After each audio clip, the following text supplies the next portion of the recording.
3. One typically assumes when you say, hey, do you want to talk all to the people? That means start talking to the people. Yeah, I thought we were going right away, too. Just don't ask questions. It doesn't matter. I asked you if you wanted to talk to the people. You said yes. So then I said, all right, I'll bring you to the people. Let me count you in. Sure thing. She's a special kind of fuck with Houston today. I'm a special kind of efficiency. Yeah, 15 seconds late. Because it was a 15-second countdown to let people know that you wanted to talk to them. All right. We'll have to see who jumps on. I'm not getting involved. I was going to say, we've been having people jump on, which has been very nice. Yeah, it has been good. I've enjoyed that. Makes doing the live stream all worthwhile. Especially, yeah, for sure. Especially knowing all the work that Mel's put into it with all the different skins and all that kind of fun stuff that she's been doing. So, yeah. Yeah, the only downside is it does make her a little bit more important. I don't even know why I acknowledge you. You're just ridiculous. I got your back, bro. Don't worry about it. Yeah, thanks. Appreciate it. Oh, fuck. What's funny is I didn't update this yet. I'll update it on the next one. Because you see I reversed where you and Houston are on the screens. Right. Which doesn't work because now you're looking at me because last week you were looking at him. So I made it so you're both looking at him, but now you're not looking at him. So you've ruined everything I did. Thanks. Good job. Let's start the show.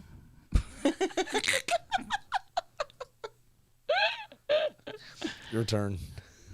I'm fucking married to her. I don't have answers. This is what it is. Just what it is. Oh, hi, Mel. Hey, baby. You ready? Sure. Oh, fuck. I'll just make sure I'm on the right board.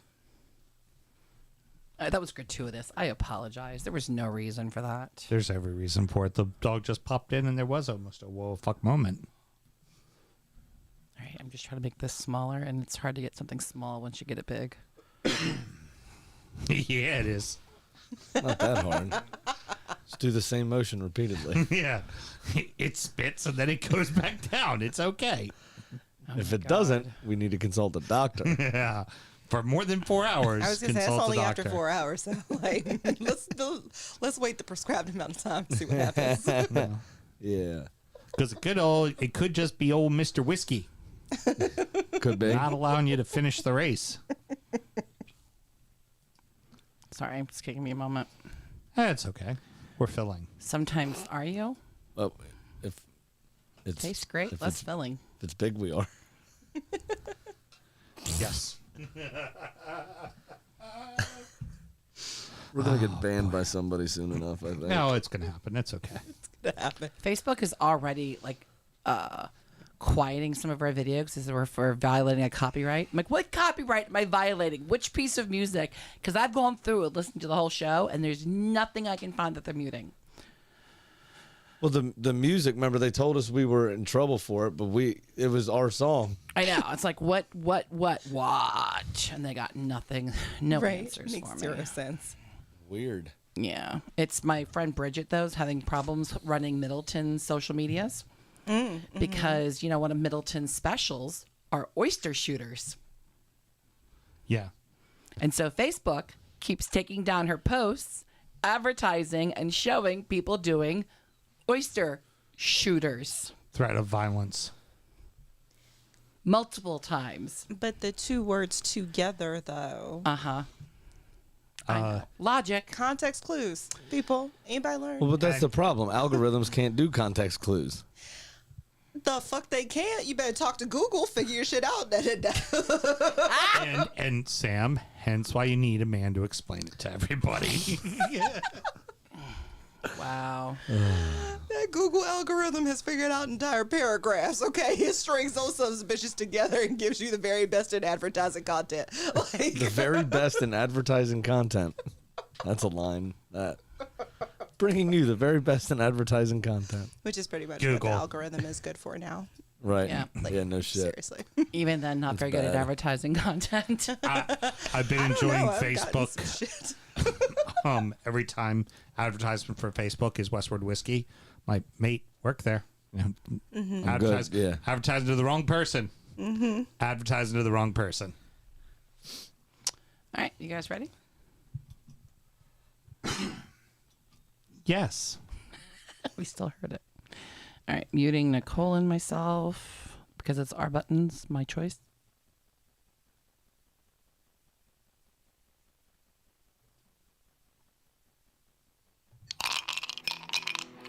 This is Ray. You're listening to the Drunkard United Football Show, and I rather root for the damn Toffees than those stupid-ass Gunners.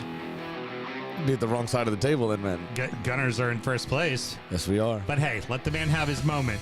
They actually won at Northwest Darby for the first time in 4 years. I know, and they jumped 5 places in the table all the way to 14. Well done. Means West Ham's in last place. But Yes, it hey, does. you know what? We're only a point behind Liverpool. Let's start the show. Born in the land of Bowie, Maryland. Bred to be a fan of fucking Everton. Punch you in the eye and drink your rye. Sam Houston. Sam Houston? Arsenal fans have another Sam. AKA the fucking Gooner Graham. Stump of a lord. Look straight in shorts. Sam Graham, hey! Sam Graham. Fucking United!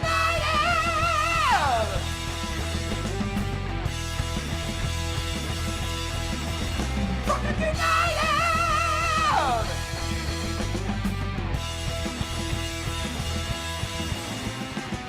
Hello and welcome to the DU Football Show, a completely biased recap of the English Premier League as told by two Calvin American schmucks.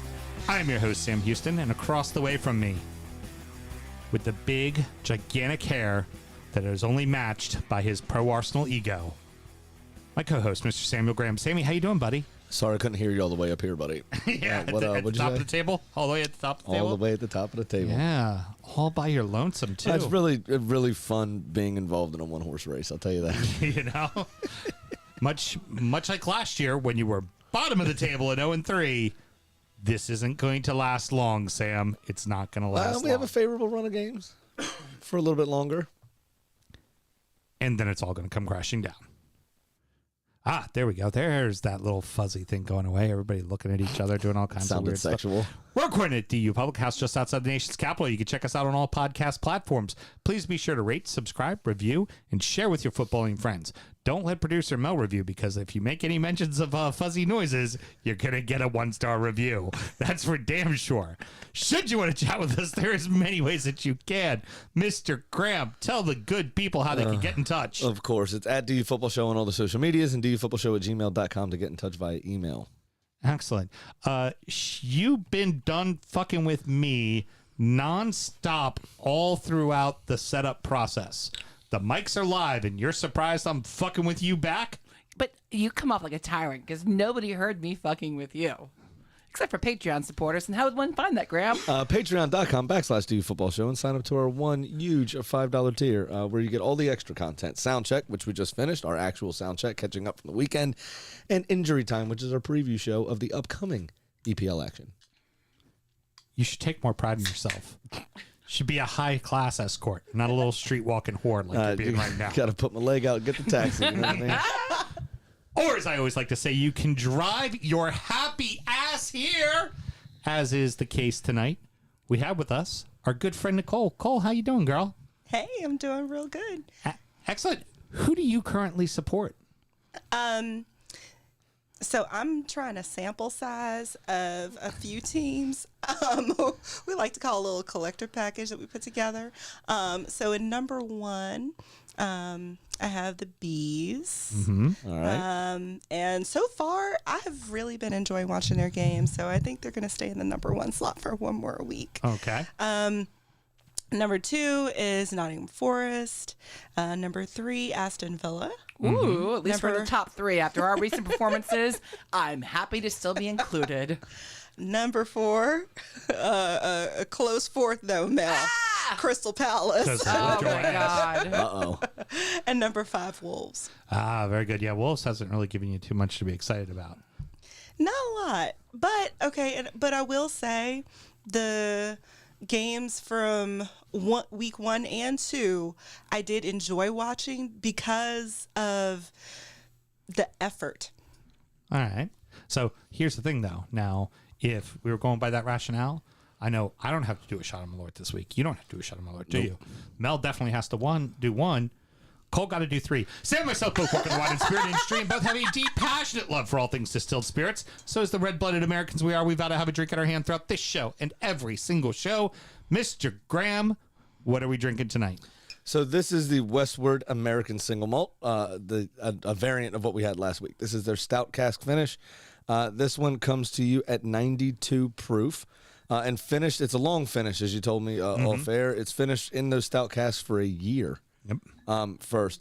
So actually still holds up. Yeah. Actually pretty impressed with it. 100% malted barley, aged to perfection, rich and robust, with notes of roasted grain, stone fruit, toasted pecan, I do get that, milk chocolate, and a bold, dry finish. All pretty spot on the tasting notes that they wrote there. I really enjoy this whiskey. I think this is probably the best of the bunch, in my opinion. Run you, would you say, $79.99 to $89.99 around there? Or? 85 to 89. 85 to 89, gotcha. Yeah, it's interesting when we talk about the short finish versus long finish. A lot of people do a short finish because normally about 6 to 8 weeks because you just want to kiss the flavor of the finishing barrel to the whiskey. And in this case, they're doing a long finish, but it works because it's their barrels they're using in the first place. So it's we send out our new American White Oak after we've already aged single malt in it to 4 different local breweries in Portland. Portland may know a thing or two about making beer. That's for damn sure. And then they use them to age their barrel-aged stouts, then send them back to us. Gotcha. So it's already got that whiskey, our whiskey influence already to it. So it's delicious. Yeah, it's a fantastic whiskey. But always really, please really remember to drink responsibly. I love it. All right, well then let's get the fuck into it. Cheers, let's kids. Go. Come on. Let's ride. Cheers. Mel, would you like a sip? Sure. There we go. Excellent. Now she has to definitely do Malort. She can't go, oh no, I don't feel good. Drinking my mute button, my choice. I'm drinking my beer over here, so I'm fine. Alrighty. There was a majority Supreme Court decision that says that's not the case. My shirt says other things. Yeah, very much so. A muterus. Look at that. That is not the show title. Move on, gentlemen. It's pretty fucking brilliant, though. Let's go ahead and chat about the top of the table. That's brilliant. All right, see you guys later. I'm out. That's I'm it. done. Heard Costanza. One-liner, I'm finished. Oh, my goodness. Looking at the top of the table, it's a little odd. Leeds are in 3rd, City's in 2nd, and Arsenal at the top? Don't say it with a question mark. We went through 49 games unbeaten, remember? An entire season included in that. Yeah, that's not this year. Manchester United 3, Manchester City 3, Newcastle 3, Arsenal 3, Bournemouth 0, Leeds 3, Chelsea 0. Magpies took it to City, man. What a game of football this was. Wow, was that a game of football? Absolutely insane. The oil, what'd they call it? The Oil Classico? The Oil Money Derby. Yeah, the Oil Money Derby. Yeah. The OMD. Yeah. And with the draw, I think, there's more competition now in the oil market, space. Maybe gas prices go down. As a result of this. Gundogan opened the scoring early, obviously, and within the first 5 minutes, and pretty much had the freedom of St. James's Park to do so. And you started to worry a bit. Oh, here we go again. Right. They're going to run ragged. It was quick. You're Absolutely. like, oh, yeah, they're going to work. And it was comical the way they tried to mark him. It was absolutely pitiful. But they played to their own strengths, Newcastle. They reorganized themselves. They stayed together and didn't let their heads drop. And they gave a very, very good account of themselves. The first goal was obviously kind of bundled over the line by Miguel Almiron. Say what it was. He used his dick to put it in the back of the net. Yeah, it was by the length of a Paraguayan's dick. He threw his dick at it. It was fantastic. And what I especially loved afterwards was the shithousery. There was you know what happened with Riyad Mahrez and Jack Grealish last season? Mm-hmm. Jack Grealish was kind of making fun of Riyad Mahrez and said to him that he played so poorly that day he had to get substituted off because he was playing like Miguel Almiron. There was a young Newcastle supporter there that said, "Hey, Miggy, can Grealish get your shirt?" on a sign, and Almiron found him after the game and gave that fan his jersey. Fantastic. Which is pretty good. Yeah. Even better. He doesn't score often enough like he did in MLS, but he does score important goals for them, and he works ever so hard. And he's kind of integral to everything they do. I thought Alan St. Maximin had himself a brilliant fucking game. He's probably the best I've ever seen him play. I was going to, two people that were worth mentioning. You already said on one side of the ball, Kevin De Bruyne, and as the game went on, you just know that, oh, that's the best player in the fucking world. Yeah. It's just not even debatable. He's the fucking best. I mean, after Gabriel Jesus, yes. But then you also look at what St. Maximin did. There was the only answer City had to stop St. Maximin was foul him. Yeah. That was it. It was the only option. And you've never seen City have one player run that wild at them and them have no answer for it. What I especially enjoyed about it, a little bit worrisome for City, is Kyle Walker was always so much faster than everybody else. Mm-hmm. Not particularly the best defender on the field ever, but always has the recovery speed to get back. Yeah. He couldn't even catch St. Maximin. No. And he's on the wrong side of 30. I wonder if he's starting to lose a little bit of pace. Now, I know Maximin is especially fast, but I just wonder if Kyle Walker's losing half a step. Yeah, exactly. And of course, they use Ake to be a kind of a sub-in player to give Ruben Diaz a little bit of a break. He ends up getting hurt. They have to bring in Diaz. Diaz never got into the pace of the game. And we're talking about one of the best center defenders in the world. Yeah. He could not get into what the pace of the game was. And that's what ultimately led to the second goal. And when it's a finish. When it's 2-1 Newcastle, it is deserved. Oh yeah, 2-1 Newcastle. And it was a fantastic finish from Callum Wilson. Very composed. I think he goes underrated as one of the best finishers in the league. And he just doesn't get the service. I mean, think about what he did at Bournemouth. Yeah. If he can stay fit and he can get the service, he'll score you goals. Yep. He probably won't be 20 a season, but he'll be up there 13 to 15 goals. And then going to the second half, Newcastle still controlling with this boy right here. Oh, it's turned off. Duh. I was going to hit the whole sound thing. I suck. Didn't you tell me? Yes, I at did. The very I did. beginning, and there was this whole thing. I did. Unmute it. Hashtag Linton, Joel. There you go. Now you can mute it again. Yeah, that was worth it. And edit it in post. Just made some more work for yourself, little Missy. Means it's definitely staying in here.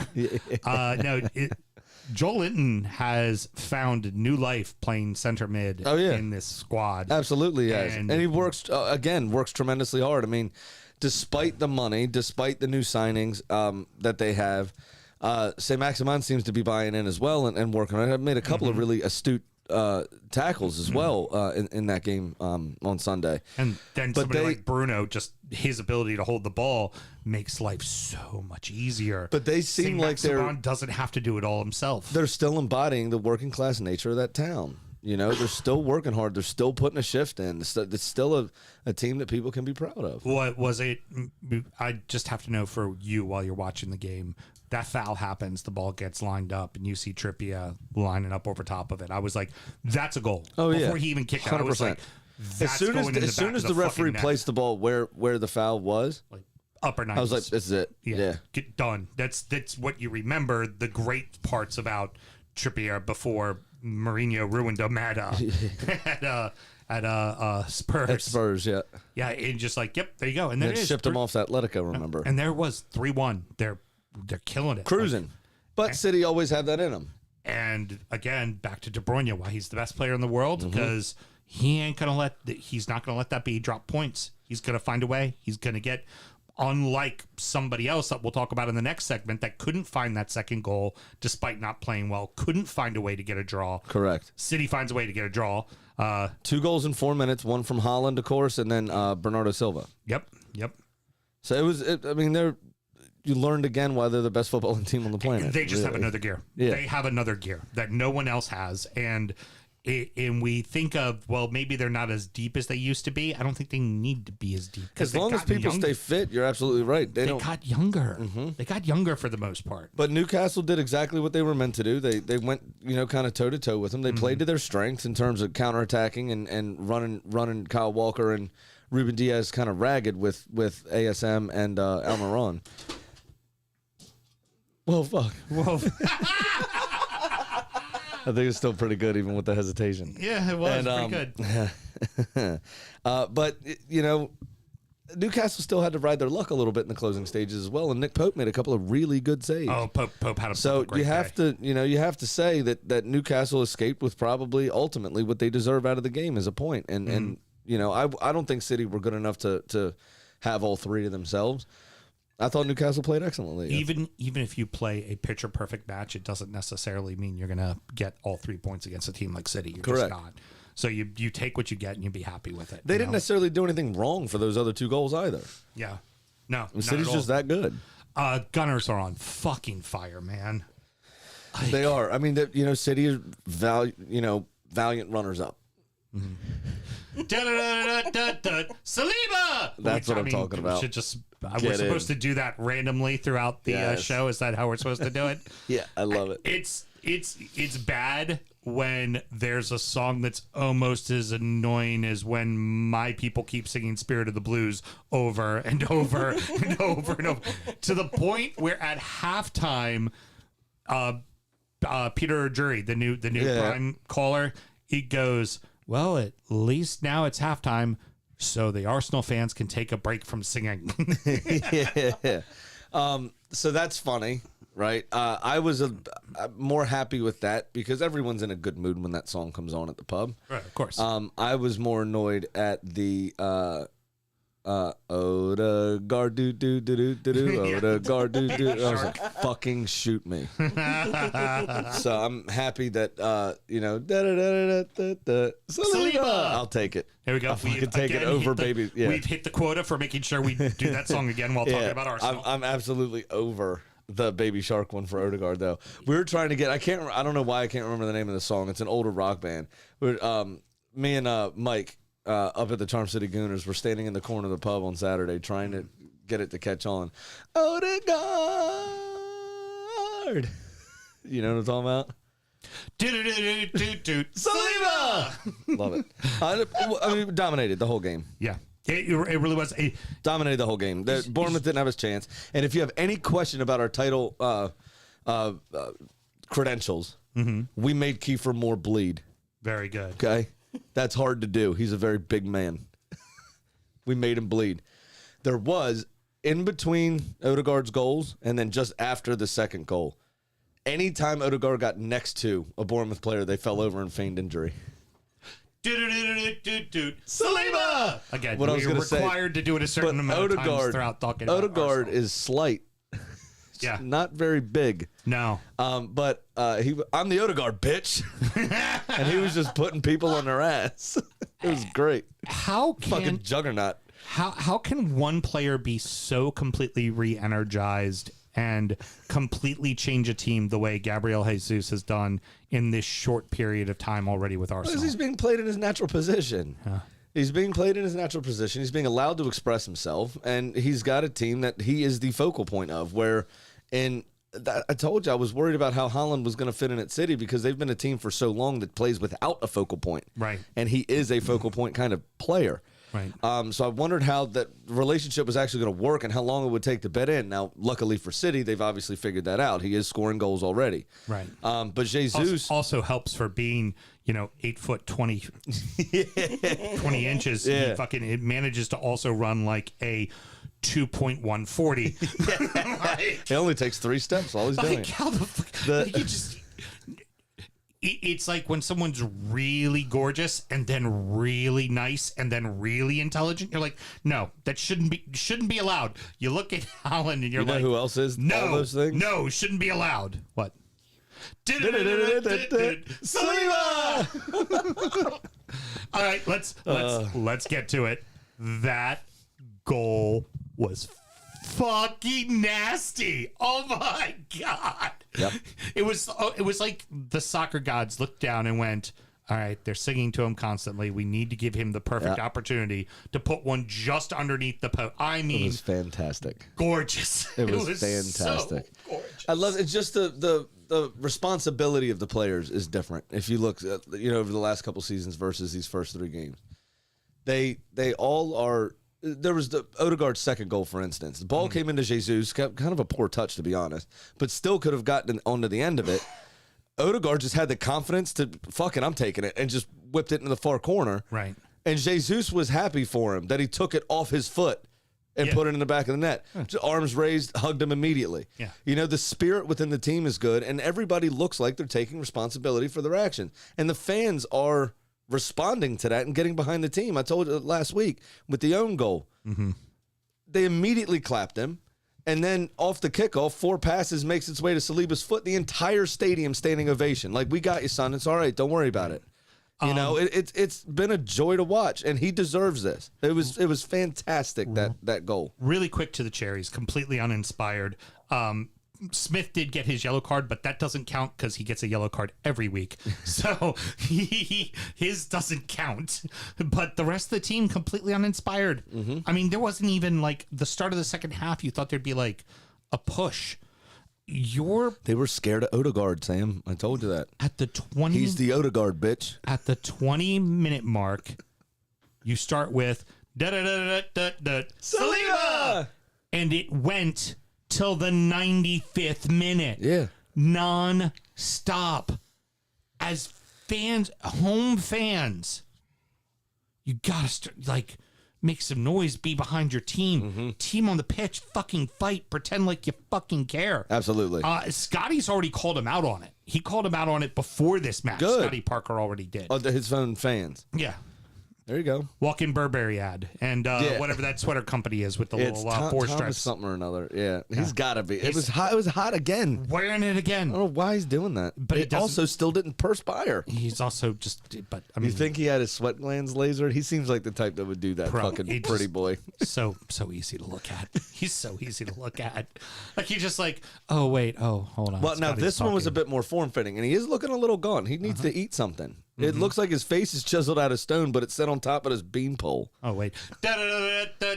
Saliba! He needs a cornbread. Fucking eat something, you skinny bastard. All right, so look, it's Palace, it's Leicester, and it's the Cherries. If you're going to be a team that's rivaling for Champions League or even rivaling for battling for a top spot, these are the games you have to win, right? Yeah, and these are the games traditionally we don't. Look at Brentford, opening game of last season. We walked into a fucking cauldron. Yeah. A little bit of a different situation. But, yeah, I mean, these are the games that we would drop a point. Yeah. You know, Leicester, we would have drawn last season instead of won. Start of the season, it's only their second game back up in the Prem at Bournemouth at the Vitality. Yep. That should have been a hornet's nest you walked into, and it was nothing. It just wasn't, yeah. Oh, you're doing what you're supposed to do, and obviously the ultimate answer is how do you do against the teams around you. But should have been a hornet's nest, and we walked in there with a fucking torch. Lit that bitch on fire. But anyways, happy with the performances so far, obviously, Yes. as a supporter, and you're just going to try to ride the wave and enjoy it while you can? Oh, no, we're winning the league. Okay. We're winning the league. I wore this shirt especially for today. Before we move on. It's got my It's All About Me hashtag on the back. Before we move on. Saliba! There we go. We've covered the amount of times we're supposed to do it. Leeds execute a picture-perfect game plan. Oh, man, I forgot to mention. Between those first 2 games that we covered, there was 9 goals scored, and there was none other than that. So if we're going to play the hits, we may as well mention Southampton. Well, we'll get to them, and they did not lose 9-0. That's it fucked my fucking bet, man. Yeah. Fucked my bet. That was supposed to be the easy part of the bet, not the hard part. That's right. Leeds just executed a perfect game Talk plan. about a game plan. Yeah, it was fucking awesome. Because it wasn't like Chelsea didn't have the ball. They pretty much had the ball the bulk of the game. Oh, yeah. I've never seen a team get beat 3-0 where they basically dominated. They had 62% of the ball. Just owned it. They had 62% of the ball. But it was Koulibaly, for all of the wonderfulness of his performance last week, was absolute dross in this game. What are you doing? Well, that first foul on Aronson where he grabs him and pulls him down, like, you didn't even need to do it. No, he wasn't even. It didn't make any sense. He wasn't even in open field. It was just like, oh, I'm just pulling you to the ground because I just want to let you know I'm going to be here all game. Yeah, but well, then that got him sent off later on. Exactly, Yeah. and honestly, should have been sent off sooner than that. Probably. He got at least 2 times where the ref likes to do to. They say there's no preferential treatment. There's preferential treatment. We'll get to a little bit of that in a second as well. Is the ref looked at him a couple times and went, now, one more, do it Yeah. again. And he could have, if that was again a one of the non-Big Six sides, they wouldn't have gotten that warning. It would have just been second yellow send off before halftime, even, Right. You know, but Leeds, as you say, exploited their space and their chances really well. They were outpossessed as we talked about, 62-38, like right around there, and but they still had a majority of the chances. They had more shots on target than Chelsea did. They had more shots overall than Chelsea did. Yeah. They were very, very good value for money, and they were ruthless. And Jesse Marsch celebrated the first goal more than he did the other two. Oh, yeah. It was amazing. He ran over to Tuchel, kind of, like jumped and landed like right on midfield so he didn't cross over into his space, and just full-blooded celebrate. It was fantastic. Well, Marsh also said in his presser earlier that week, they'd asked him about Tuchel being on the sideline. He was like, well, he got a red card. He shouldn't be on the sideline now, should he? Mm-hmm. Except for he was, because he got what was called a touchline ban, which, again... Well, yeah, he could still be in the stadium. No, he was in the box. He couldn't step onto the touchline. Oh, that's weird. So he was in the box with the players. That defeats the whole purpose. Back when Wenger got sent off a couple times, he was up in a box, and they had like officials sitting with him to make sure he didn't communicate with the team. Carlo, remember, for just going, hey, I don't agree with the way you called the match. Off your pop, old man, and he had to serve a suspension. But start a fucking fight on a sideline. And now you say that too. Conte was there too. They both received reds. Conte was on the sideline as well. They rescinded Conte's red because it was because the actions of Tuchel is ultimately what started everything. They recognized Tuchel as being the instigator. Oh, okay. But still, it's like if this was Vieira and Bruno Lage, they'd both be serving a match ban and being in the stands for a game. I don't know about Vieira because the FA's terrified of him. I'm pretty terrified of him too. Yeah, it was. I mean, Ted Lasso really has them organized very, very well. I'm very impressed. Great hustle goal from Aronson. He actually lost the ball.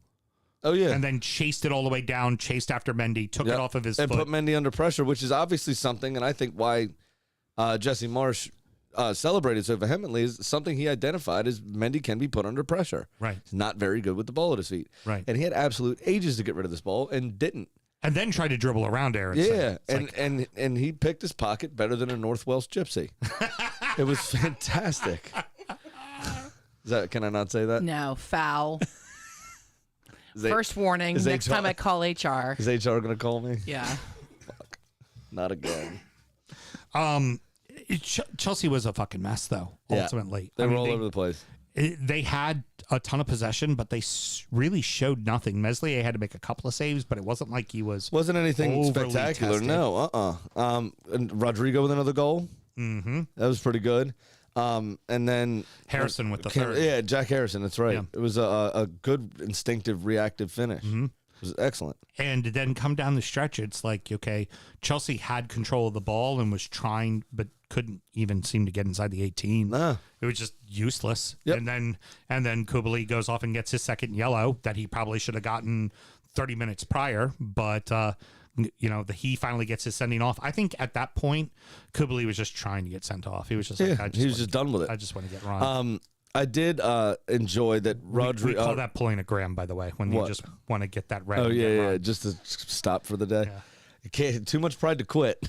Yeah. But I'll put myself in a position where I don't have to play anymore. Don't sub me out, coach. I'm just going to get a red. Yeah. And affect the whole team because it's all about me. Rodrigo and Jack Harrison assisting each other. That was good. They obviously have a good understanding, and it doesn't look like they're missing Patrick Bamford very much. No, not one bit. Which is good because I think he's out for a month again. Yeah. Well, because I think it was a hamstring. Yep. In that first game. I don't know why. But in all of the wonderfulness of the celebrations, Jesse Marsch did look very American to me. Is that? Yeah. I get can that, you definitely understand that? It's weird. It was the first thing I said. Was it? Sam goes, "Oh yeah, it was great." It goes this one where he just tipped it in. Oh, Aronson, where he tipped it in. Yeah. The arms and it's like his arms are up as he's tipping it in, and I'm like, "Oh, how very American." Yeah. How very American. I don't know why it seems that way because I've seen other managers obviously do shit like that, and they just don't look as doofy. No. Yeah. Speaking of other managers, Tuchel, I appreciate that after the match was over, he squared up shoulders directly with Jesse Marsch and extended a firm, squared 90-degree angled elbow to give him a solid handshake and a good look in the eye, not a half-hearted slap your hand as I'm walking away, not looking at you. He definitely didn't do that, Sam. He definitely didn't do that, except for he fucking did that. So after all this whole, you look a man in the eye when you shake his hand after a match, little fucking punk did exactly what he hated other people doing. Sure, he just didn't want to make sure he didn't overextend the length of the grip, which is what he did last time. Didn't so want he to get did the himself- complete opposite. Didn't want to get himself in trouble again. Yeah, exactly. It's by the way, after he made that whole remark, Twitter universe had a picture of him after dropping points to Burnley, doing the same thing to Dyche, like looking away, smacking his hand, like, okay, sure thing, asshole, keep it up, keep it up. A manager being a hypocrite, big surprise. Final question, we'll get out of this segment. How bad is it, do you really think, for Chelsea? Not that bad. I think they'll still be in and around the top four. Yeah, you think they could manage it? Are they going to get the striker in? Is it going to be Aubameyang? It could be because Barcelona still haven't registered Jules Koundé. They still need to clear some wages off the books, and Chelsea seemed like the only team that really could pick up those wages. And also, with that being said, just being the ultimate pessimist that you are as a gunner, does that in itself, knowing that it's a London club, does that just worry the shit out of you? Like, of course he's going to be like the fucker that scores the goal that makes sure we, come in third place or fourth place. Oh no, yeah, he'll score against us for sure. Yeah. And he'll probably celebrate. Oh yeah, he definitely will. But no, it doesn't really bother me because he hasn't exactly been pulling up trees at Barcelona for real. I mean, he's scoring some goals, but his performances are relatively abject, which is why they went and signed Robert Lewandowski instead. So I am a little excited to see if he's fixed his attitude by the time he gets to Chelsea. Something tells me that he probably hasn't. Hey, one more thought. Saliba!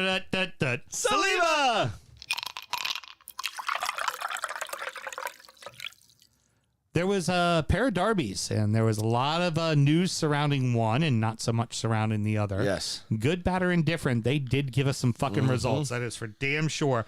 Manchester United 2, Liverpool 1, Fulham 3, Brentford 2.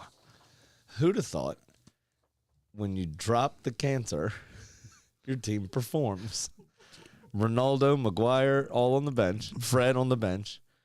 Distractions, new signings, injuries, all the drama. Of course they fucking win. Yeah. Of course they fucking win.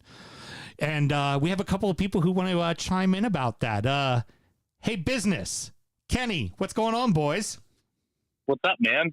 Hey, business, get over here. Of course he's not saying Hold on, I'm summoning the beast. They're on vacation and messaged me, we got to talk about the game, Mel. Put us through, Mel. I'm going to assume there's been a little bit of day drinking going on so far. A fair amount. There we go. Like to hear that. I'll let you all get into it, but I'm going to give you my one-liner from this game real quick, and that is that a blind squirrel finds a nut every once in a while. Yeah, no shit. Pretty much how I felt about that game. Yeah. we played Liverpool's third string team. Yeah, there was no Darwin, there's no Diogo, whatever his name is there. Yeah, we played the third Liverpool team and barely eked out a win. Yeah, Thiago didn't play. Yeah. Business is doing well, isn't he? Oh yeah. Here's a thought for you, Sam. This was something you had brought up about the first two games. Go ahead and ask Ken about that. What you were saying pre-show when we were talking about it. I don't remember what it was. About the first two performances and then this performance. This, if I were a United supporter, this result today would make the first two make me even more pissed off about the first 2 weeks. So it's like, oh yes, absolutely. Defensively, Liverpool had their full complement of players.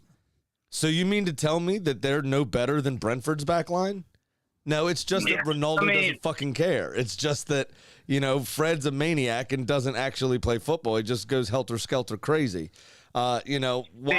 Liverpool did not have Matip or Konate. They had Joe Gomez. And twice early, United exploited that, had 2 runs right up the middle, and split them. I mean, I think but Van Dijk was very uncomfortable. Joe Gomez was starting for Liverpool prior to Koundé coming in. Yeah, he Van would Dijk start on any other team in the Premier League, really, you'd say. Yeah. Joe Gomez is a good player. Van Dijk was there. Allison was there. Andy Robertson was there. Hey. They just didn't look good together. We forget the following. We do forget the following. They are playing a 3-man defense because Trent Alexander-Arnold is really a right wing. Yeah, that's fair. Oh, my God. He is not a defender. We're talking about that. We're like, dude, United should just exploit that left side. And Alonga had his way with him in the first half. Oh, absolutely. That's right. And then Alonga took it to him. Yeah, and, this week at the training ground, Zelda came in and stole the Ocarina of Time, so I'm not sure how you're supposed to fucking prepare for a game. Oh, my God. Hey, did you guys talk about how Malaysia had Salah in his back pocket all day? Salah got a goal. It was a garbage goal, but Malaysia played very well against Salah, and I don't think Luke Shaw gets his job back. I don't think Luke Shaw gets his job back either. He's gonna need to work very, very hard to get back in that team. I think Ronaldo too. Well, I think that you saw today that it finally worked for Ten Hag, and now he's actually got a little bit of power now to be able to hold against the players that haven't been working hard. Did you see every time the camera cut to Harry Maguire and his big dumb face? He's just sitting there with his giant-ass forehead. The slab head. Here's a question for both of you boys real quick. Do you think Maguire and Ronaldo just had their final match in a Manchester United kit? I don't think so. I think Maguire is still going to get opportunities to play because Moran can't stay healthy. Yeah. And they have no. I mean, who else do they have outside of Maguire on the bench that's going to play center back for them if Moran goes down? Yeah. And he goes down every. And I was asking Kenny earlier. I don't know this. What is Man United's asking price for Ronaldo? They said he's free to go if somebody buys him. What's their asking He price? only has a year left, so it's got to be somewhere around 2025. Yeah, I'd it can't imagine. be much. Can't be It much. can't be The problem is going to be the wages. He's on like $500,000 a week. Yeah, nobody can afford to pay him. Right. That's why Who wants to buy him at this Madrid. point? Why he moved on from Juventus. Right, and at 'cause 37, you can't afford what him. is he now? 37 years old? Yeah. Like that's a lot of 36, fucking money to invest on an old guy. And even Yeah, as he wants to talented be as he is, you're everyday going to have to striker. deal with the fact that he's going to do what he wants to do. Right. He does what he wants to do. He doesn't drop back. He doesn't play team football. I mean, he's a great player. But let's not forget the fact that he's a great player. He's one of the best of all time. I don't discount that. I just don't think he fits in Man United's team right now. Ten Hag wants to play a game where everybody's going 100 miles an hour. He doesn't 100% of the do time. that. That's not Ronaldo's game anymore. He's 37. He's old. He just wants to score goals. He wants to get set up. If the ball's not right to his feet, he's fucked. Yeah. All right, good. So what do you expect next week? 5-0 loss? Oh, 100%. Southampton. Doesn't matter who they're playing. They could be playing. They could be playing Fulham. They're going to lose 5-0. They're playing at Southampton, who they beat Southampton. 9-0. And as we know clearly, Southampton is now avenging all their 9-0 foes as they did this week. That's right. Yeah. They look good this week, Southampton. I project All right, Ward boys. Forsyth 10 points next week in fantasy against Man United. Yeah, all right, man. Really appreciate it. Do me a favor and cancel all JB into the pool for me, will you, Ken? All over it. Hey, JB, why don't you tell me one more thing? How's it going for you in fantasy?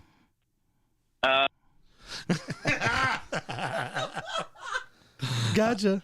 I love doing that bit. And they listen, and they know it's coming. Right. They know it's coming. Every time someone calls in, we do it. United finally beats Liverpool for the first time in 9 in it. 4 years it's been since In the league. Yeah, in the league. They did have an FA Cup win, maybe 3-2 or something like that a couple years ago. They had that Indonesia Cup win this That's summer. right. Yeah. That's right. 4-0 in preseason. Can't take away Southeast Asia, baby. Can't take that away. 4-0 will always stand. Well, you were just telling me off air how you'd like to take Southeast Asia away, but it's fine. JK. That's wrong. JK. Here's one that's worth mentioning. It's very simple for Liverpool. They are decimated with injuries right now, and that has a lot to do with it. But this is not your normal Liverpool. There's still key players out there on the pitch, and they're not performing. You've now talked about it 2 weeks in a row. Let's talk about it a third week. Van Dijk's getting beat way too fucking easy for being, quote, the best center back in the world. Yeah, absolutely. As he looks immobile. He's getting breezed past. First goal so bad, James Milner was in his face screaming and pointing at him to tell him to do a better job. Yep. And Van Dijk seemed to care less. And if there's anybody on the pitch, in fact, if there's any one person in all of football that is allowed to yell at anyone else on the pitch, it's James fucking Milner. James fucking Milner. He's allowed to do that. Yeah, but that's to the rest of the world. Everyone else gets that. Do you really think a Dutchman's going to get that? No.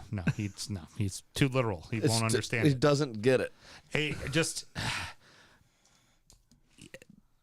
They're going to end up being top 4. Heck, they're probably going to end up being second. But still, this is bad. Oh, yeah. It's a terrible start. It's not the way that you want to start. I'm really enjoying being 7 points clear of them. Yeah. That means, right, Liverpool could beat us 2 more times this season, right? When we play them, they could beat us. And as long as we win the rest of our games, we still finish above them. Suckma. Straight up. All right, let's get into one of Cole's teams. Yes. We had ourselves a West London derby. Finally, in the Prem, Brentford and fucking Fulham. Yes. It delivered, man. Oh, it absolutely delivered. Hell of delivered. a match.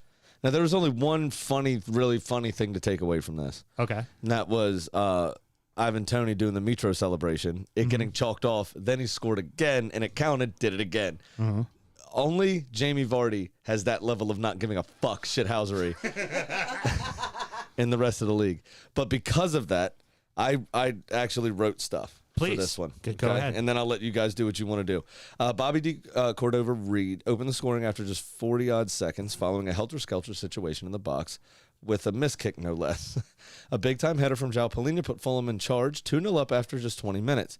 Too bad this wasn't Man U, or Brentford may have had more confidence. Wait a second. Christian Norgard put Brentford within 1 at halftime with a bee sting of a volley. Holy hell, he caught that sweet as honey.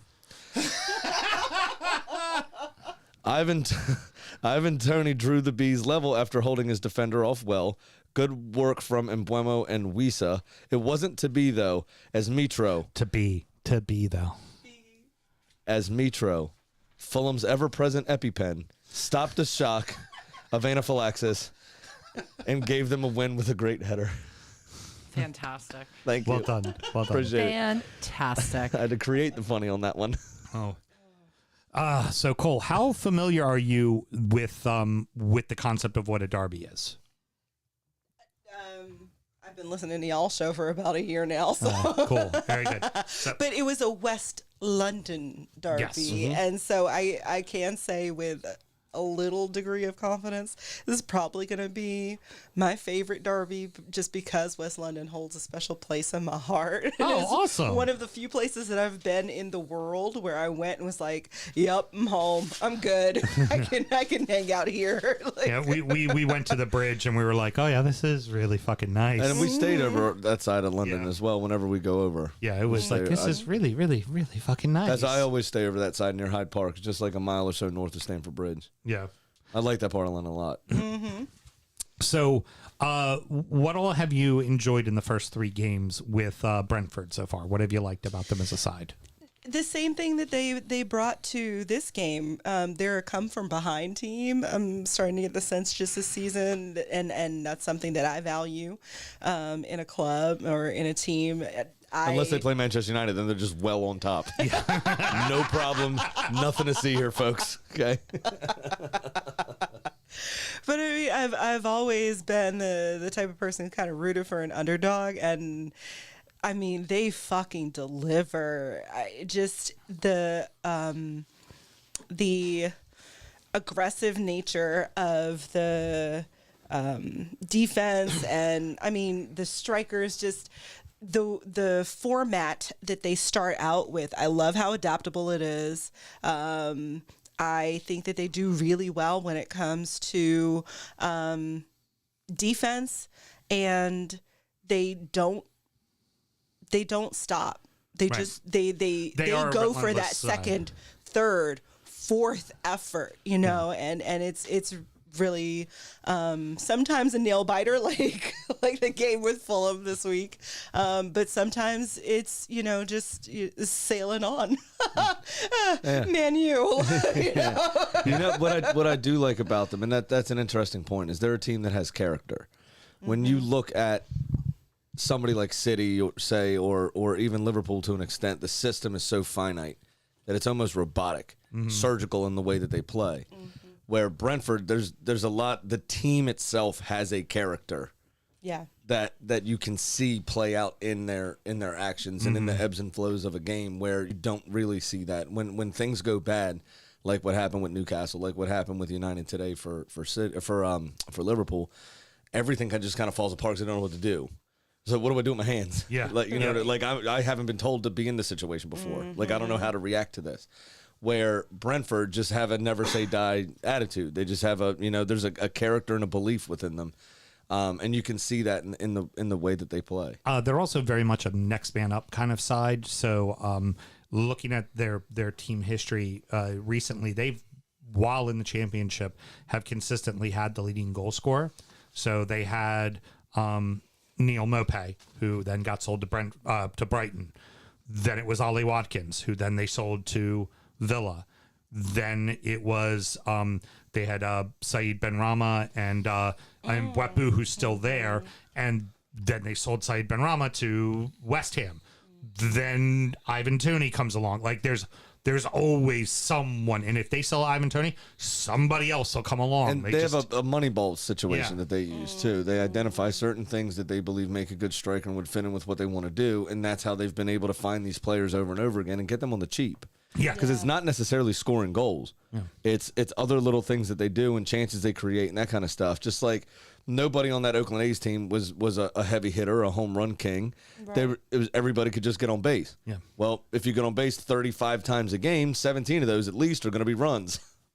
Right? Yeah. Exactly. Yeah. So it's one of those situations where it's like, I don't need a fucking 90-yard or a 30-yard screamer into the upper 90s. I need somebody that's going to get 5 chances because one of them is going to go in. All right, tell the truth. How much is it because the Aussie? No. Jane's what's got you digging them, right? No, and I sent Sam a text message on the last week's match I was watching. I was like, it was, a video of some Brentford supporters in a pub just celebrating to that, classic Dexys Midnight Runners, Come On Eileen. And I was like, and I sent him a text. I was like, Brentford is in my number 1 slot, not because of the goalkeeping, not because of the defense, not because of the strikers, because of this shit right here. And that's also when I promptly told her, I was like, yeah, the old stadium used to have 4 pubs on every corner. And she was like, I'm in. All right, let's go into the next segment and talk about the rest of your teams. Sounds good. Yes, let's do it. Rounding out the rest of the league. And so that happened. Spurs 1, Wolves 0, Palace 3, Bergeron's Palace 3, Mel's Villa 1. Womp womp. All the way from Narnia, Southampton 2, Leicester 1, Everton 1, Forest 1, Brighton 2, West Ham 0. Ugly win for Spurs, but it fucking counts. That's all that matters really for them, is that it counts. Wolves was the better side. Yes, they were throughout most of the game, but they don't have a tip to the spear at the moment. Jimenez, when he came in, looked a little bit braver than he has done. So his headgear has gotten a little smaller. So I think he's starting to find his feet again, but I don't know that he's going to be prepared to be the number 1 striker at Wolves again. Matheus Nunes, the new signing for only just getting at the club, had a major impact. He and I looked think decent, once he gets bedded in, that'll help a lot of their trouble. Do I think it'll solve everything? No, but Oh, and by the way, hey Sam, would you be surprised to know that Matheus Nunes, Portuguese? Shock. Go figure. Shocking. They like to sign a lot of Portuguese players. They have a. They're in the pocket of George Mendes. Yes, it's all Portuguese players. Goodness.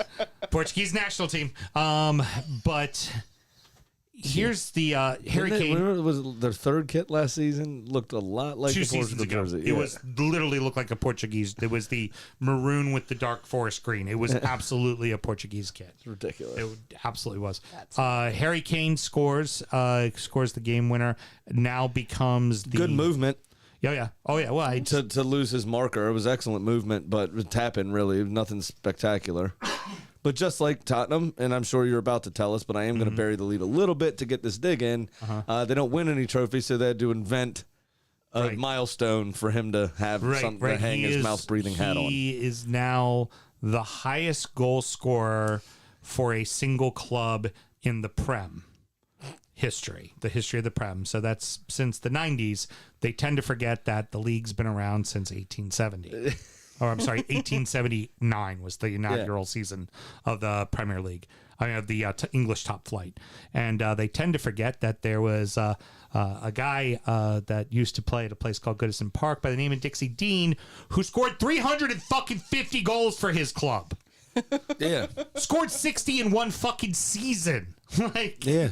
I don't care what day and age it was. I don't care if it was in the 20s or the 50s or the 80s. Scoring 60 goals in a single season It's hard to do. is fucking unreal. Yeah, it's hard to do. Because if that was the case, everybody'd be fucking doing it. And so it's like it's funny how all that modern broadcasting kind of sees is only the Prem, only the Prem, only the Prem. Right. And it's like, okay, well then by that regards, then Liverpool is a mediocre team that's only won one title because.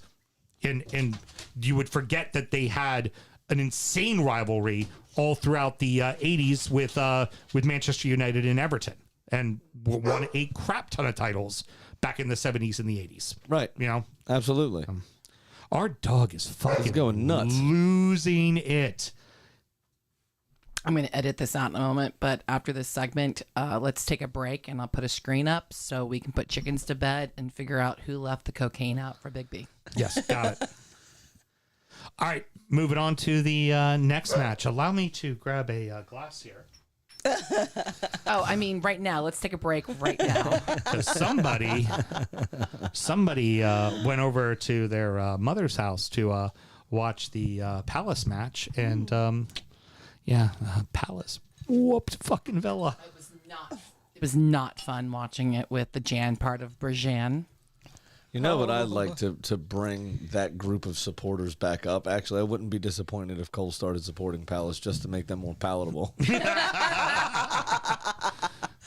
Because it's Jan and Brad already. Yeah, you would make them a little more likable. Yeah. So yeah.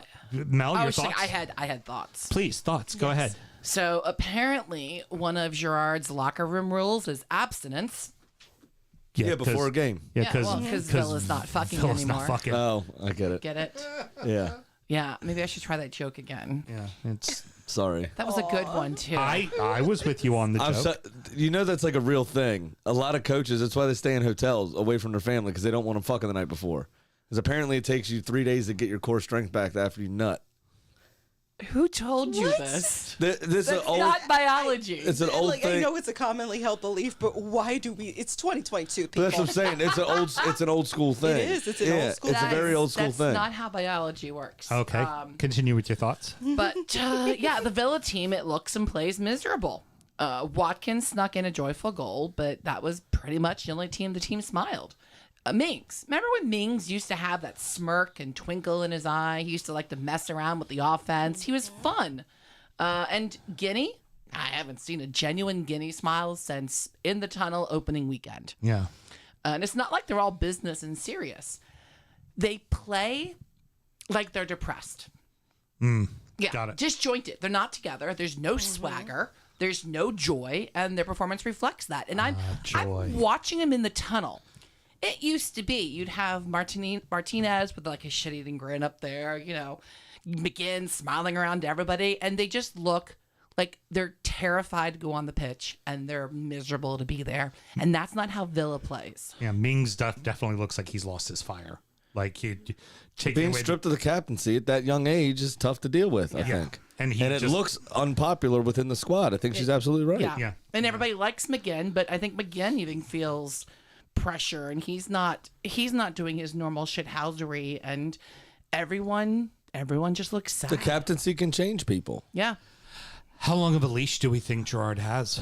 He'll last till at least the World Cup, I would imagine. They'll give him some time to get it right. The other thing I would note about Palace too is Douglas Luiz is injured, isn't he? You mean Villa? Yeah. Or about Villa, yeah. Isn't Douglas Luiz injured? He's on the bench, but he's recovering from an injury. Well, yeah. So I think he brings a lot of balance to that midfield and allows McGinn to go express himself. And I think without him, a lot of those players are kind of handcuffed trying to do the job that he does. And I think that's kind of hurting them a lot in these opening couple of weeks. Yeah, it's not been fun yet. Yeah. Why don't you go ahead and do that shot? Well, where is it? Oh, it's right in front of us. What makes the losing bittersweet, though, is that listener and friend of the show, Brad Parker, Crystal Palace supporter. He was at Selhurst Park for the game. About a dozen Crystal Palace DC supporters all went together. Oh, awesome. We're out there. Wow. Yeah. Yep. That's very cool. That's pretty good. So Palace scored some cracking goals. yeah. Cracking. That's the right word? Yeah. Look at her learning lingo and shit. Cracking goals. Hey, Mel, watch out. Your footy. It's showing. Now I'm getting there. Footy's starting to show. Mr. Brad Parker, I'm glad you enjoyed it. Villa? I did like when Martinez saved Zaha's penalty. Zaha, after putting the rebound in, stayed there and gave Martinez a high five. That was a strong ass hand. It was Zaha a phenomenal save. Caught that ball. Something serious. Absolutely leathered it. Yeah. Yes. And he got a nice strong hand to it. And as a keeper, like that going away and getting that trailing hand up and over, that's always a baller save. You always feel real good about that one. It just sucks when it's a penalty and it goes back into the net. Back in the middle, like, yep. All right, well, fuck you. I did everything right. Yeah, what am I supposed to do? Oh, speaking of Mings on that one, Mings was hustling his ass in from the side to try to get the rebound. I don't remember who it was. Was it Ramsey? Whoever was in the center just stood there. Yeah. Just stood there. They could have gotten there. They just didn't want it enough. And Mings wanted it, but he just couldn't get there fast enough. One more note on the Jan part of Berjan. She's got a little bit of a thing for Wilfried Zaha. She loves her some Wilf. She likes his smile. She's like, his smile. I like his smile. Look, he's got a great smile. Okay. Also, he's got crazy eyes, though. Jan, look out! Like He does have That does it for her. I think he's another that's one. it. He's another one I think that needs to eat something. His face looks so skinny that it almost looks like a skull with skin on it. You could have a sandwich. You know what I'm saying? Don't be afraid to have a sandwich. Like he's just that skinny. Like Gareth Bale looks like a gorilla, right? We know this. His face is just shaped like he's still a Neanderthal. Like evolution didn't get to him yet. Zaha looks like a skull. Yeah. Now, but also Is that is coming for your ball. Yeah, and you exactly, better move right. out of the way. Like I think Palace might finally have their striker situation figured out between Edward and Mateta. They can sub Absolutely. in either one. Is They that can Mateta's switch who first touch? plays. That Oh, it was. what a fucking cross that was. That was the And- cross of the weekend, I think. And we've said it already, but it bears worth repeating. All of that makes life easier on Wilf. Eze and Oliesi. As they and being those back guys, fit is huge. He got cleaned out once or twice. But it just makes a huge difference. And Zaha doesn't have to carry the entire team on his back. Yeah. And this team is just improving week by week. This is exactly what they did last season. Yeah. Just kept getting better. And now they're doing it earlier. I expect a top 10 finish out of this side. Agreed. Yeah, I really do. Anything short of that based on these first few weeks, I think it'll be a disappointment for them for real. I agree very much so. No Fofana and no Tillemans for Leicester as they are at home against Southampton. And at first didn't seem to be a problem. They held control. They were completely in control of the game, but couldn't put them away. They just couldn't put Southampton away. Yeah. Sorry. Sorry there. I got you right Excuse me. there. I'm glad I'm keeping you awake. Oof. I actually, despite the high conversion rate of chances, which I think 3 goals were scored off of a total of 4 or 5 shots on target, I thought the game was absolute crap. Yeah, it I really thought there wasn't was very good. cheap giveaways all up and down the field for both sides. I thought there was disorganization. I thought some of the defensive organization and covering was comical at best. It's just like schoolboy stuff that they were getting wrong. If you're going to sell Fofana, sell him. If not, put him in a fucking team. Right. You can't need change him. your back line every goddamn weekend and expect to have a cohesive unit. Yeah. Also quite funny. Does anybody else think that, what's his name, the goalkeeper, Danny Ward, needs to go down a size on his shirt and shorts? I feel like he was like playing in his big brother's kit. He just looks very cartoony. It's a little baggy. It definitely is. Che Adams is either trying to get himself back into the starting lineup or he's trying to get himself sold because he was on fire. Yeah, he was really the lone bright spot of the entire match was him. Yeah, was and his cameo his appearance. second goal especially I think was very good. Mm-hmm. Absolutely. Didn't he score? He scored both, didn't he? Mm-hmm. Right? Yeah. His second goal I thought was brilliant. Yeah, he scored both of them. James Ward-Prowse, excellent delivery. You got to cover James Ward-Prowse faster than that. I mean, that's just a ridiculous. You can't leave him in that position with the ball cleaning his foot. Exactly. It's stupid. Toffees have the better of the chances, but it seemed like, for the most part, Forest kind of just capitalized on the mistakes, and that's why they got the 1-0 lead. Like, it felt like Everton was the better team, and it didn't really seem like Forest was all that organized, but Forest find themselves up 1-0 at the 84th minute. Absolutely. I said the same thing last week, and I'll say it again. Lady Luck must be a Forest fan because, my goodness. I told you, Cosmo Kramer. Yes. Don't play very well, fall ass backwards into 3 points, or in this case, a point. It's ridiculous. Yeah, exactly. I mean, how do you get outpossessed at home by a team that doesn't look organized at all? Yeah, it just barely, but still. Right? Everton. The time of possession. Yeah. It was definitely they definitely had more of the possession, but that went back and forth at times too, because it seemed like so overall I think the stats were like 51-49, but still it's like you should be 60-65% against a team like Forest. Right, exactly. I do have a question for you. Mm-hmm. How long does he last? Winless in your opening 3. Have you scored a goal yet besides Damari Gray? This was the first goal, wasn't it? I think he's like Gerrard. He's got till the World Cup. Okay. He's got to the World Cup to get it right. It's the obvious thing. They've got to get a striker in. You know, you had Rondon out there, and then Rondon apparently only has so much in the tank, even though he played longer minutes. No, he is a tank. But he played longer minutes. He played like 80 minutes for Ecuador in international play over the summer. So he's fully capable of playing longer, but he's not playing longer for us. And there was one play where Gordon takes a shot, save comes, Henderson makes the save, it falls right in the middle of the box of the 6 with nobody there. And it's like, you know who would have scored that? Dominic Calvert-Lewin. Any striker on the fucking planet. And what did we not have out there? Any strikers on the fucking planet. Like, not one. Like, it was like, if Rondon was still out there, Rondon would have been right in that spot to tap the ball in. Right, because he wouldn't run anywhere else. But to be fair to Rondon, it was very hot in England this weekend, and famously, Venezuelans aren't capable of dealing with the heat. Oh, of course not. Yeah.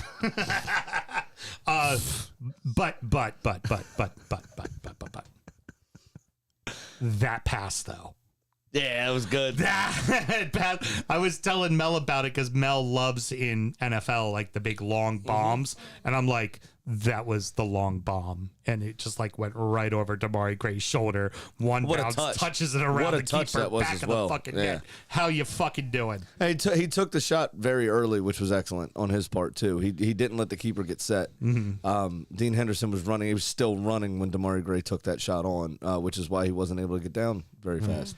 But it was an amazing touch to bring it under control, and then the pass was ridiculous. That's why he's still in the England squad. Alrighty. Final match to talk about. Seagulls, yet again, all over the Irons. They seem to have the fucking Irons number. Yes, they do. And it wasn't even close. But kind of unfortunate. Welcome to the side, Kara. Yeah, right. Quick penalty, not good at all. Yeah. And this, we overlooked it last season because West Ham did so well in Europe. This is more like what normally happens to the team that has to play Europa or Yes. has to play the McRib Cup. But now they start very slow. To and be it can fair, be a bad snowball effect. To be fair, Thursday, I think only 2 players survived from Thursday's starting lineup. Yeah. So did that really affect the first team? Yeah, You know what I mean? They won that game as well, but they did it with their second, third string. Right. So why you would change up? You started to bet in the strike partnership. He played with both Cornet and Skamaka on that Thursday night match. And then here goes right back to Antonio in a lonesome one-man front line. Yeah. What are you doing? Yeah. You know, I mean, I don't know. I heard a joke from a pundit on the radio earlier that I thought was funny. I was going to try to pass it off on my own, but I'm going to tell you, I'm going to give some credit, I guess. He still has the ferryman in him. Mm-hmm. Very much so, the ferryman over the river Styx in him. It's like Venom, right? Like Venom always lives within you. And it seems like he started this season with that kind of ferryman mentality because he hasn't betted in a ton of the new players. I think he's got a new center back as well, still sticking with Dawson and Zuma, who this match did not have cat-like reflexes. Right. Well, it was Kara who was the. It was Kara was the other one. Was right. the new center back that got the. But it's like, why is Skamaka making 15-minute cameos? Why is you're sticking with the system that is clearly stale? It's clearly not working. And honestly, you know what it really is for West Ham? The Dildo Brothers. Smokey got all optimistic, so now they're fucking it off. Oh, of course, absolutely.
streak like a sure thing.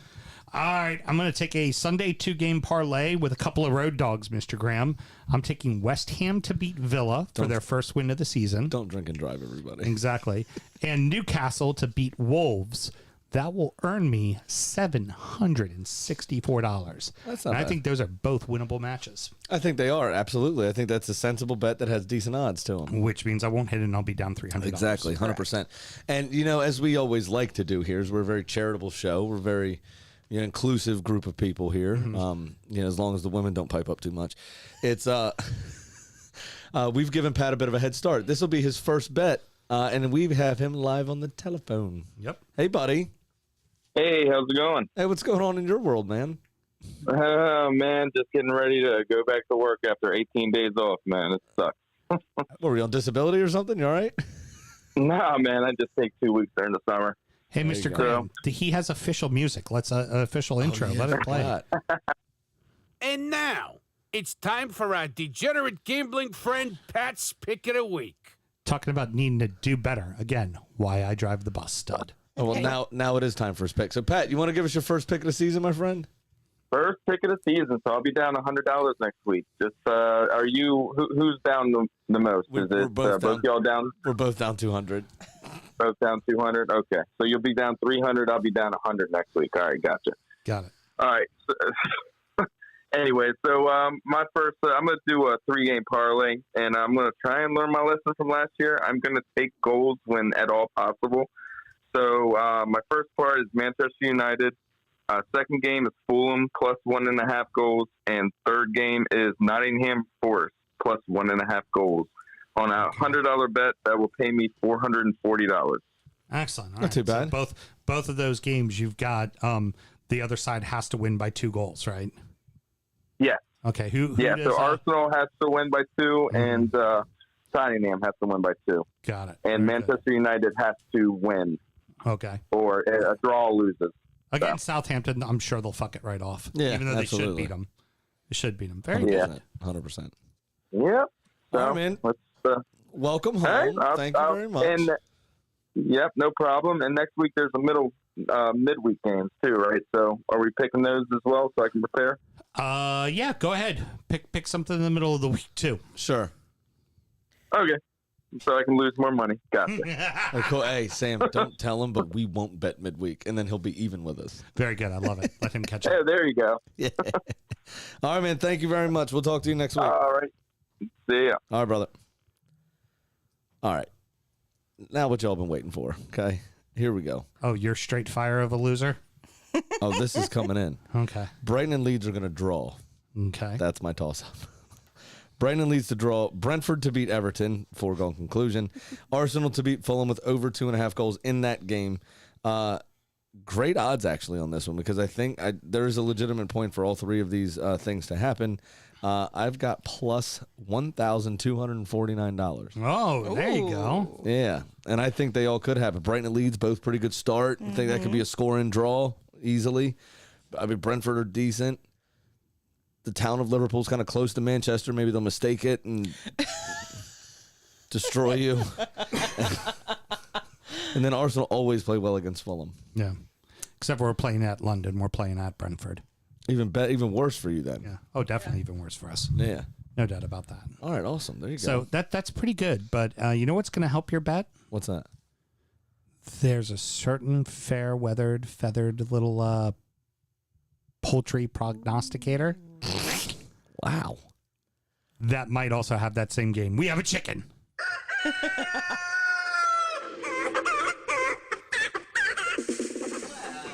Oh, Kitty misses with her boy Tuchel and sits at. Tuchel. I think she's doing it on purpose You know, now. at this point, I'm totally fucking with you. So Kitty misses with her boy Tuchel and sits at 1-1. So this week, I gave Kitty Brighton hosting Leeds. And so Kitty quickly pulled up her TikTok. Yeah, your chicken's on TikTok. I don't know if you're monitoring that or not. It's pretty cool, though. That's a hard sentence to say. TikTok. Why do you think I write it that way? And She's an excellent cold shared reader. a video of Leeds and U.S. men's national team midfielder Brendan Aronson. Aronson. That's what I said, Brendan Aronson. It's A.A. I'm an Ronson. Aronson. I'm an excellent reader. Definitely watch Wapner. I watch Wapner. I'm really good at cold reading. I cold read the best, yes. Collaborating with the Seagull. And the video was straight fire, boys. That's Seagull. How about that? Now, I'm a touch confused as to what she's picking, because the Seagull is a Forest Green Rover supporter. Naturally. I heard that about the Seagull. Yeah. But because the bird is the mascot of Brighton, it looks to me like Kitty is picking a draw. How about that? Smart bird. You know, very smart bird. Yep. Means she's definitely going to miss her bet because you're going to. No, she'll hit it. It'll be the only part of your bet. Yeah, you that hit. hits. Yeah, right. Well, a kitty is a smart bird, and one of the smartest things she does is reminds people to gamble legally and responsibly. Championship corner! I've fallen and I can't get up. Oh no! We already have championship midweek games. Because why? The championship. Yep. Someone just breezed through a couple of highlights. Norwich won 2-1 over Huddersfield as they continue their terrible start to the season. Swansea and Millwall drew 2-2. QPR lost 1-0 to Blackpool. And there was a game postponed. Does not say why. I didn't hear that earlier. On Wednesday, you had Reading beating Blackburn 3-0 and Sheffield United beating up on Sunderland 2-1. West Brom and Cardiff 0-0. Everybody go for a sausage roll. No problem. Over the weekend, we had Norwich winning again, beating Millwall 2-0 on Saturday. Then you had Blackpool and Burnley playing to a 3-3 draw. Apparently, Vincent Kompany not valuing defense as a manager, just allowing a free-for-all. Wigan actually beat Birmingham 1-0. QPR shared the spoils with Rotherham 1-1. Reading beat Middlesbrough 1-0. Sheffield over Blackburn 3-0. And Sunderland beat up on Stoke 1-0 away from home as well. West Brom then put 5 past Hull, 5-2 that one. And the lone game on Sunday gave you Bristol City beating up 2-0 on Cardiff. That brings the very early table to Sheffield United being in first place on 10 points with a +5 goal differential. Watford in second, Reading in third, Blackburn in fourth, all on 9 points. Only goal differential separating them. Sunderland are in fifth with 8 points after a pretty good start to the season. Down in the relegation zone, you've got Coventry, Middlesbrough, and Huddersfield, all on -1 or -2. But everyone in the championship has at least picked up a point, Oh, okay. Very good. which you can't say about the Premier League.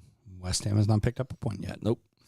Very good. Very good. So there you go. That's your championship roundup. Love it. All right. Well, that's going to wrap it up, boys and girls. Sammy, any parting words? Not really this week. We have midweek games next week, so make sure you tune in Tuesday. You get an early injury time if you're a Patreon subscribers, patreon.com/DFootballShow. That's how a classy escort does it, you see? And then you get another injury time previewing the weekend's action as well. So make sure you head over to the Patreon and check that out. The DU Drip Shack is up.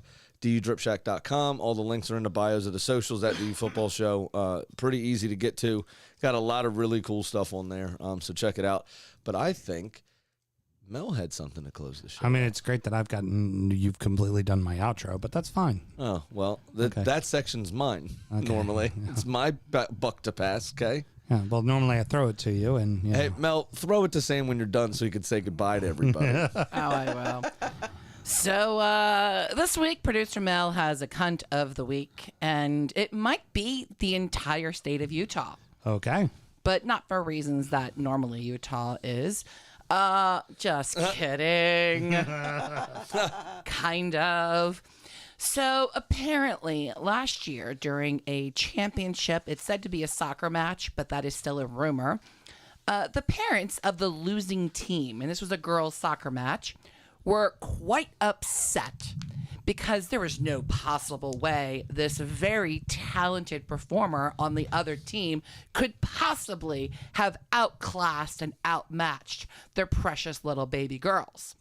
So, of course, naturally, they accused the person of being transgender and opened up an investigation within the school government to find out the actual gender of the child, because naturally the only thing that could possibly beat their children isn't talent, it's testicles. It's really hard when she forgot to shave her 5 o'clock shadow, is all I'm saying. It's fucking terrible. Adults are asking for genital checks They're on fucking children in high school. All jokes aside, they're absolute fucking pricks. It's ridiculous. They're asking for genital checks. They're asking for genital checks. Like, that's just... Yeah, the people that are screaming about grooming and save the children now want to inspect said genitals of the children. Pull down her pants, prove she's a girl. That's what they're saying. These are but the... also, these are the same motherfuckers who want to talk about just participation trophies being bad. Like, oh, so your child actually lost, and now you want to what?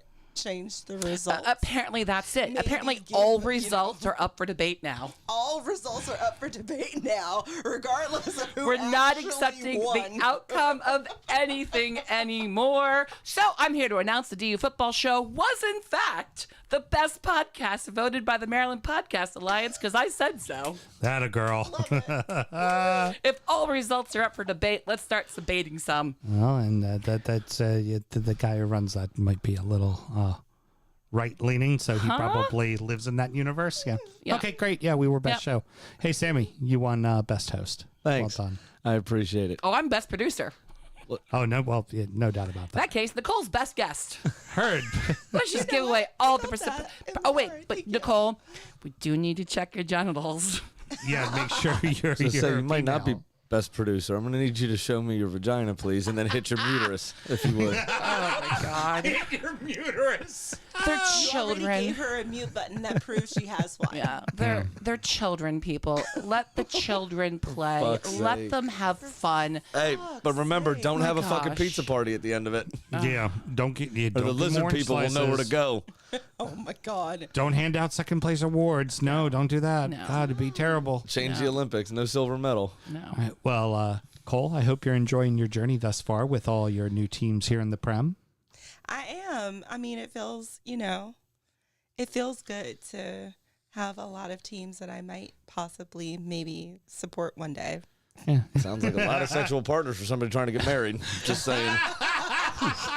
Should you be saving yourself for marriage? Wow. Nope.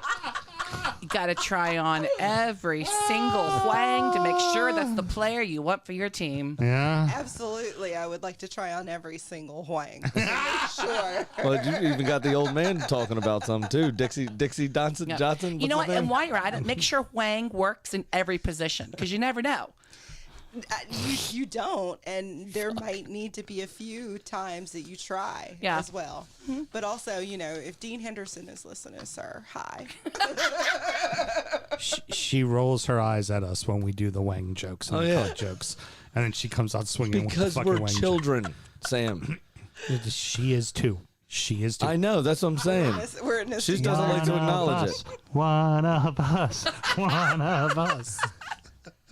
All right. Cole. Any we're more gonna for any more? Cole, we're definitely going to have you back in again. And as the season goes on, kind of checking on you, see how things are going. If there's a team that catches your fancy that you didn't think of before, by all means, be open, be free. Explore your sexuality. That's pretty good. I like that. Just make sure you're wearing a turtleneck while you do it, please. And always practice safe sexuality. Like everyone. No, that goes against God. Next up is Injury Time, where we're going to review the beers that we've been drinking. We're going to check in on our fantasy sports and our adopted clubs, and of course, preview the weekend's upcoming action. Mr. Graham, should somebody want to check out Injury Time, how does one go about doing it? Going for the trifecta. Third time we mentioned it. Patreon.com/DU Football Show. Sign up to one of the only $5 tier, and you'll be able to get all that extra content. And that's how a pimp gives it to his bottom bitch. Remember your place, okay? Yeah. Remember your place. All right. Till next week, everybody. Saliva!